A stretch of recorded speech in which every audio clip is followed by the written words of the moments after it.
प्रयागराज महाकुंभ का भव्य आयोजन चल रहा था।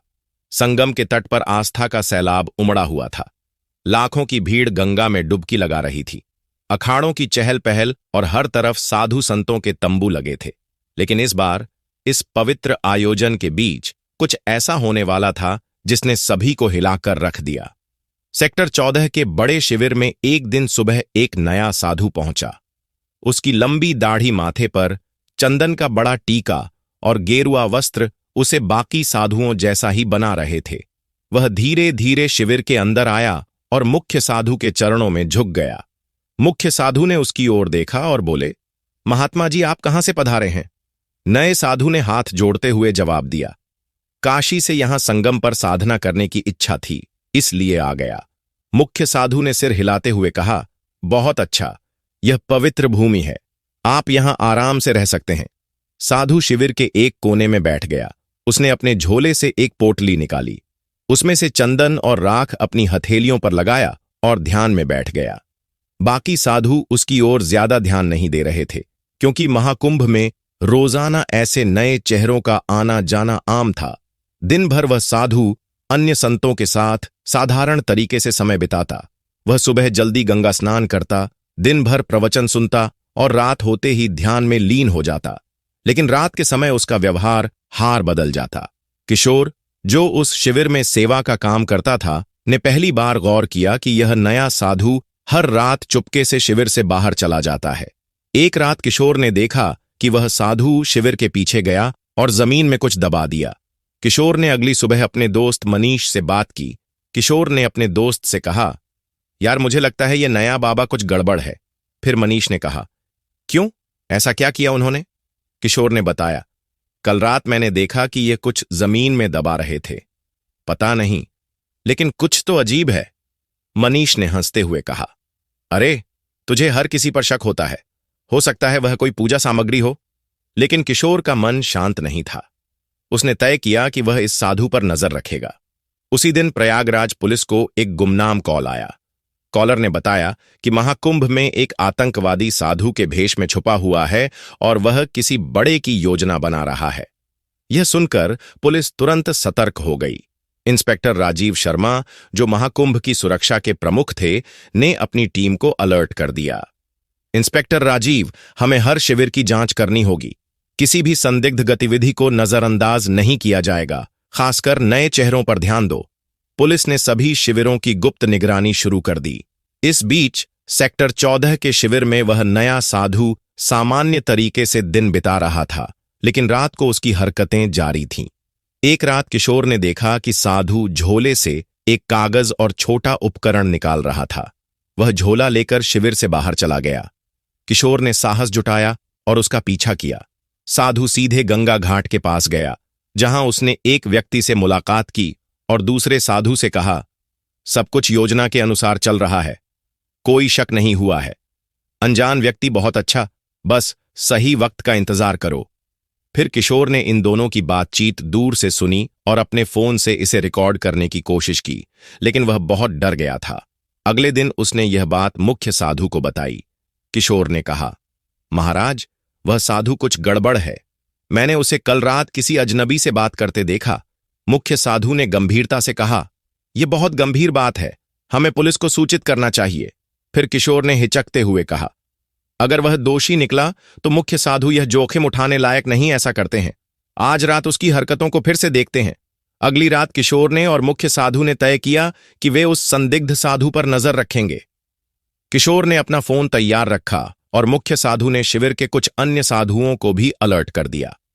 रात का समय था, सब सोने की तैयारी कर रहे थे। साधु फिर से अपनी झोली लेकर शिविर से निकला। साधु गंगा किनारे के एक सुनसान घाट पर पहुंचा, जहां वही व्यक्ति मौजूद था जिससे वह पहले भी मिला था। अनजान व्यक्ति ने पूछा, तुमने जो कहा था वह काम पूरा कर लिया? साधु ने उत्तर दिया, हां, उपकरण सही जगह पर सेट कर दिए गए हैं, बस एक आदेश का इंतजार है। मुख्य साधु और किशोर यह सुनकर चौंक गए। किशोर ने इस बातचीत को रिकॉर्ड कर लिया। मुख्य साधु ने धीरे से किशोर से कहा, तुरंत पुलिस को बुलाओ। किशोर ने पुलिस को कॉल किया और उन्हें सारी जानकारी दी। इंस्पेक्टर राजीव शर्मा और उनकी टीम तुरंत हरकत में आ गई। इंस्पेक्टर राजीव ने कहा, हमें इस संदिग्ध साधु को रंगे हाथों पकड़ना होगा। अगर वह सच में आतंकवादी है तो वह कोई बड़ा खतरा बन सकता है। पुलिस ने घाट की ओर जाने वाले सभी रास्तों को घेर लिया। कुछ जवान वेश बदलकर वहां पहुंचे ताकि साधु को उन पर शक न हो। साधु और उसका साथी अभी भी बातचीत में व्यस्त थे। साधु ने कहा, यह आखिरी चरण है, बस जैसे ही भीड़ सबसे ज्यादा होगी हमें कार्रवाई करनी है। अंज व्यक्ति ने उत्तर दिया, यह हमला सबके लिए एक बड़ा संदेश होगा। कोई सोच भी नहीं सकता कि महाकुंभ जैसी जगह को निशाना बनाया जा सकता है। पुलिस टीम ने सही का इंतजार किया। जैसे ही साधु ने अपने झोले से एक और उपकरण निकाला, पुलिस ने उन्हें घेर लिया। इंस्पेक्टर राजीव ने कहा, हाथ ऊपर करो, पुलिस से बचने की कोशिश मत करना। साधु और उसका साथी हड़बड़ा गए। साधु ने भागने की कोशिश की, लेकिन पुलिस ने उसे पकड़ लिया। झोले की तलाशी ली गई तो उसमें विस्फोटक उपकरण और कुछ नक्शे मिले। पुलिस ने तुरंत साधु और उसके साथी को गिरफ्तार कर लिया। पूछताछ में पता चला कि वह एक अंतर्राष्ट्रीय आतंकी संगठन का सदस्य था। उसका असली नाम अयूब खान था और वह भारत में कई सालों से छुप कर रह रहा था। इंस्पेक्टर राजीव ने पूछा, तुम्हारा मकसद क्या था? महाकुंभ जैसे पवित्र आयोजन को क्यों निशाना बनाया? अयूब ने उत्तर दिया, भीड़ का डर सबसे बड़ा हथियार है हमारा। मकसद था यहां ऐसा हमला करना जो दुनिया को हिला दे, लेकिन तुमने हमारे प्लान को खत्म कर दिया। पुलिस को साधु के झोले और शिविर के आसपास लगाए गए उपकरणों से बड़े हमले की योजना के सबूत मिले।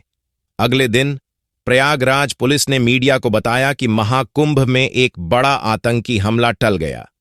इंस्पेक्टर राजीव ने कहा, हम किशोर और मुख्य साधु के शुक्रगुजार हैं, जिन्होंने सही समय पर जानकारी दी। यह सब उनकी सतर्क और साहस का नतीजा है। किशोर और मुख्य साधु को महाकुंभ आयोजन समिति ने सम्मानित किया। मुख्य साधु ने कहा, हमने तो बस अपनी जिम्मेदारी निभाई। महाकुंभ पवित्र आयोजन है, इसे कोई अपवित्र नहीं कर सकता। किशोर ने कहा, अगर मैंने उस साधु पर नजर न रखी होती तो शायद कुछ बड़ा हादसा हो जाता। इस घटना ने सभी को सतर्क कर दिया कि आस्था के ऐसे बड़े आयोजनों में सुरक्षा और जागरूकता कितनी महत्वपूर्ण है। इस घटना के बाद महाकुंभ के आयोजकों और सुरक्षा एजेंसियों ने सुरक्षा व्यवस्था को और मजबूत किया। सभी शिविरों में नियमित जांच और निगरानी बढ़ा दी गई ताकि भविष्य में ऐसी किसी भी घटना की पुनरावृत्ति न हो। श्रद्धालुओं को भी सतर्क रहने और किसी भी संदिग्ध गतिविधि की सूचना तुरंत पुलिस को देने की सलाह दी गई। महाकुंभ जैसे विशाल आयोजनों में सुरक्षा चुनौतियां हमेशा रहती हैं, लेकिन प्रशासन और जनता के सहयोग से इन चुनौतियों का सफलतापूर्वक सामना किया जा सकता है। इस घटना ने यह साबित कर दिया कि सतर्कता और सामूहिक प्रयासों से बड़े खतरे को टाला जा सकता है। प्रिय दर्शकों, यदि आपको हमारा कंटेंट पसंद आया है और आप ऐसी ही और कहानियां सुनना चाहते हैं तो कृपया हमारे चैनल सब्सक्राइब करें। आपके सब्सक्रिप्शन से हमें प्रेरणा मिलती है और हम आपके लिए और भी रोचक कहानियां ला सकते हैं। साथ ही नए वीडियो की सूचना पाने के लिए बेल आइकन दबाना ना भूलें। धन्यवाद।